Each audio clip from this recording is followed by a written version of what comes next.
পরিণাম ও chain reaction. Great Calcutta killings, August 1946।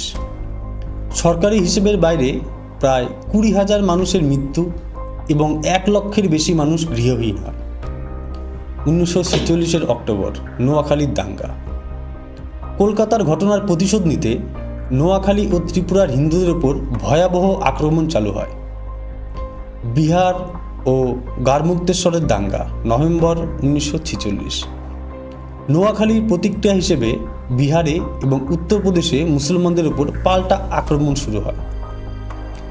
1947 দেশভাগের অনিবার্যতা। হিন্দু মুসলিম আশার সম্পূর্ণ পতন। গান্ধীজি বা কংগ্রেস কারো পক্ষেই আর অখণ্ড ভারত ধরে রাখা সম্ভব হয়নি। লর্ড মাউন্টব্যাটেন দেশভাগ চূড়ান্ত করেন। ইতিহাসের শিক্ষণীয় অধ্যায় এবং প্রাতিষ্ঠানিক ব্যর্থতা। ঐতিহাসিক পরিহাস কী ছিল? যিনি এই গণহত্যার প্রধান পরিকল্পনাকারী ছিলেন এবং যাকে বাংলার কসাই বলা হতো, সেই হোসেন সোহরাওয়ার্দীকে কখনোই কোনো বিচারের সম্মুখীন হতে হয়নি।